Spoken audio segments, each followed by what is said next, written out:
శ్రీ గురుచరిత్ర అధ్యాయము 7. శ్రీ గణేశాయ నమః. శ్రీ సరస్వత్యై నమః. శ్రీ గురుభ్యో నమః. నామధారకుడు సిద్ధయోగికి నమస్కరించి, స్వామి, ఈ గోకర్ణ క్షేత్ర మహిమ ఇంకొంచెం విపులంగా వివరించండి. మన దేశములో ఎన్నో పుణ్యతీర్థాలు ఉండగా శ్రీపాదస్వామి ఈ క్షేత్రాన్నే ఎందుకు ఆశ్రయించారో చెప్పండి అని వేడుకున్నాడు. అప్పుడు సిద్ధయోగి ఇలా చెప్పారు. పూర్వం ఇక్ష్వాకు వంశములో మిత్రసంహుడను పేరుగల రాజు వేదమార్గ తత్పరుడయి రాజ్యాన్ని ధర్మంగా పాలిస్తుండేవాడు.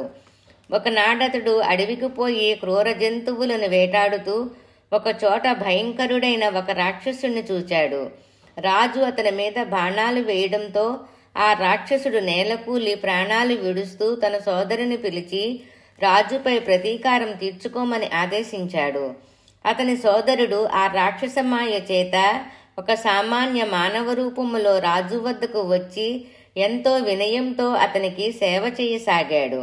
ఒకరోజు ఆ రాజు తన ఇంట పితృశ్రాద్ధానికి వశిష్ఠాది మహర్షులను భోక్తులుగా ఆహ్వానించాడు. ఆనాడు ఆ కపట సేవకుడు వంటలో రహస్యంగా నరమాంసం కలిపాడు. భోజన సమయములో వశిష్ఠ మహర్షి అది తెలుసుకొని రాజుపై కోపించి, రాజా, నీవు మాకు నిషిద్ధమైన నరమాంసం వడ్డించావు కనుక నీవు బ్రహ్మరాక్షసుడువవుతావు అని శపించాడు. ఆ ముని తనను నిష్కారణంగా శపించినందుకు రాజు కోపించి ఆయనకు ప్రతిశాపం ఇవ్వబోతుంటే పతివ్రతయైన అతని భార్య దమయంతి అడ్డుపడి గురువును శపించబోనటం మహాపాపమని హెచ్చరించి ఆ శాప జలాన్ని తన పాదాలపైనే పోసుకోమని ప్రార్థించింది. రాజు తన కోపాన్ని నిగ్రహించుకొని శాపకల్మిషమైన అపవిత్రమైన తన చేతిలోని జలాన్ని తన పాదాలపై పోసుకొని వశిష్ఠ శాపం వలన బ్రహ్మరాక్షసుడయి పై కారణంగా కల్మషపాదుడనే పేరు గ్రహించాడు. అప్పుడు శాప విముక్తికై మహారాణి ప్రార్థించగా వశిష్ఠ మహర్షి జాలి చెంది, అమ్మా, నీ భర్తకు 12 సంవత్సరాల తర్వాత బ్రహ్మరాక్షసత్వం పోతుంది అని ఆశీర్వదించి తమ ఆశ్రమానికి వెళ్లిపోయాడు. అప్పటి నుండి కల్మషపాదుడు ఘోరమైన ఆ అరణ్యములో నివసిస్తూ అతడి క్రూర జంతువులను మనుషులను పట్టుకొని తింటుండేవాడు. అతని బ్రహ్మరాక్షస రూపం ఛాయలా అతనినెప్పుడూ వెంటాడుతుండేది. ఒకసారి అతడొక బ్రాహ్మణ శ్రేష్ఠిని చంపి తిన్నాడు. అందుకు ఆ బ్రాహ్మణుని భార్య శోకంతో, నీకు వశిష్ఠ శాపం తీరి నీ పూర్వరూపాన్ని పొందాక నన్ను నా భర్తను ఎడబాటు చేసిన పాపానికి భార్యా సంగమం చేస్తే నశిస్తావు అని శపించింది. కొంతకాలానికి వశిష్ఠ శాపం నుండి విముక్తుడైన రాజు తన నగరములో ప్రవేశించాడు. అతని రాకకై భార్య ఎంతో ఆతృతతో ఎదురు చూస్తున్నది. ఆమెను చూస్తూనే రాజు కన్నీటితో తనకు క్రొత్తగా సంక్రమించిన బ్రాహ్మణ పత్ని శాపం గురించి చెప్పాడు. భార్యాభర్తలిద్దరూ కిన్నులయ్యి ఆ శాప విముక్తికయ్యి తీర్థయాత్రలు చేశారు. మార్గమధ్యములో వారు గౌతమ మహర్షిని దర్శించి తమ విషాదగాథ విన్నవించుకున్నారు. అది విని జాలి చెందిన గౌతమ మహర్షి, రాజా, భయపడవద్దు. పాపాలన్నిటినీ పారద్రోలి అభిష్టాలనిచ్చే పవిత్రమైన గోకర్ణ క్షేత్రముండగా బ్రహ్మహత్యా పాతకం నిన్నేమి చేయగలదు? ఆ క్షేత్రంలోని నీరంతా పుణ్యతీర్థమే. అక్కడ శిలలన్నీ శివలింగాలే. ఆ పవిత్ర క్షేత్రంలో మానవులకు పొందరానిదేమున్నది? ఆ క్షేత్ర మహత్యాన్ని తెలిపే విషయం ఒకటి నేనక్కడ చూచినది చెబుతాను. ఆ క్షేత్రములో మరణించిన ఒక చండాల స్త్రీని కైలాసానికి తీసుకుపోవడానికయ్యి శివశంకరులు వచ్చారు. వారిని అడగ్గా వారిలా చెప్పారు. పూర్వము ఈమె సౌదామిని అను అందమైన ఒక బ్రాహ్మణ కన్య. ఆమెకు యుక్త వయస్సు దాటిన తర్వాత ఆలస్యంగా ఒక పేద బ్రాహ్మణునితో ఇష్టం లేని వివాహం బలవంతంగా చేశారు.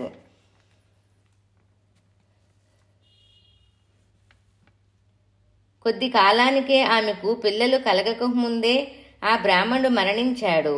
ఆమె కామవశం చేత ఒక కోమటివాణ్ణి ఉంచుకున్నది. జారుత్వమెన్నటికీ దాగదు కదా. త్వరలో ఆ రహస్యం బంధువులందరికీ తెలిసి వారామెను వెలివేసి ప్రాయశ్చిత్తం చేసుకున్నారు. అప్పటి నుండి ఆమె నిర్భయంగా ఆ వయస్సునితో జీవించనారంభించింది. అతని దుస్సాంగత్యంతో మద్యపానానికి కూడా అలవాటు పడింది. ఒకనాడామె కళ్ళు త్రాగిన మైకంలో ఆవు దూడనొక దానిని మేక అనుకొని చంపి దాని తలను మరునాటికని దాచి మిగిలిన దేహాన్ని వండుకొని భుజించింది. మరునాడు విటుడు రాగానే ఆమె వంట చెయ్యబోయి ఆవు దూడ సిరుసును చూచి నిజాన్ని కప్పుపుచ్చుతూ అయ్యయ్యో ఆవు దూడను పులి తినిపోయింది అని వలవలా ఏడ్చింది. ఆమె ఇటువంటి పాపాలను అనేకం చేసి నరకంలో శిక్షలు అనుభవించి కర్మశేషం వలన ఈ జన్మను పొందింది.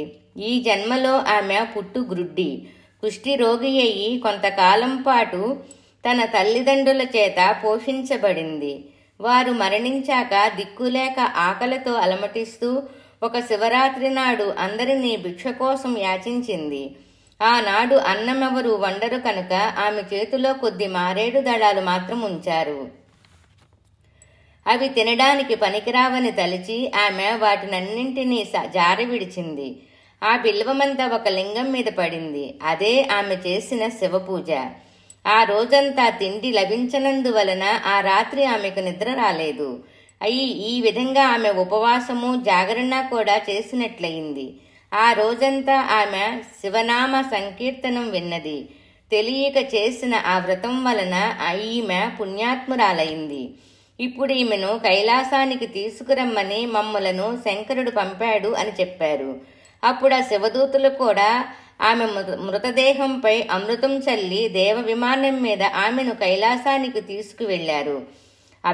అబుద్ధిపూర్వకంగా చేసిన ఆమె వ్రతానికే ఇంతటి ఫలితం ఉంటే ఇక మీరు బుద్ధిపూర్వకంగా చేసిన దాని ఫలితం చెప్పతరమా?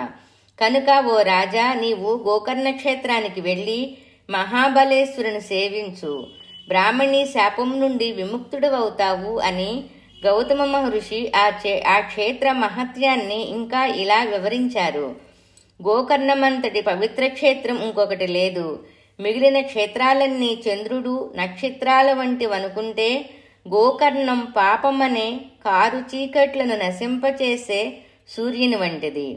ఆ క్షేత్ర దర్శనము స్మరణముల వలన కూడా సర్వపాపాలు నశిస్తాయి. అక్కడ ఇంద్రాది దేవతలందరూ తపస్సు చేసి శివానుగ్రహము వలన తమ అభిష్టాలు పొందారు.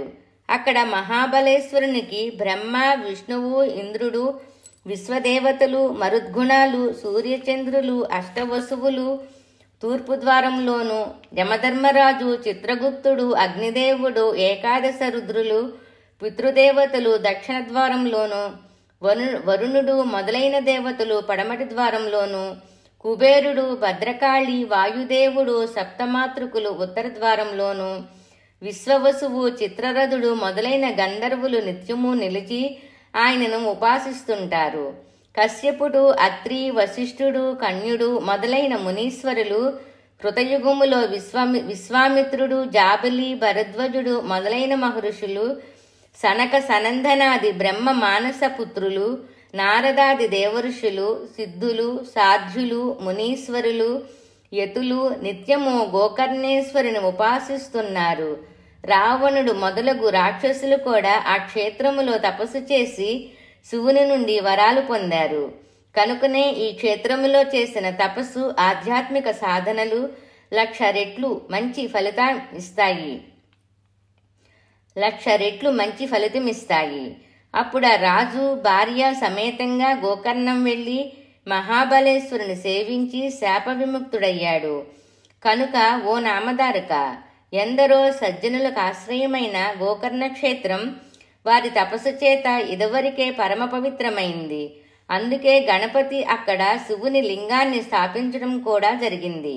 అందుకే సాధు జీవనుడైన శ్రీపాదస్వామి కూడా ఆ క్షేత్రాన్ని దర్శించి అక్కడ 3 సంవత్సరాలుండి ఆ క్షేత్ర మహత్యాన్ని పునరుద్ధరించారు.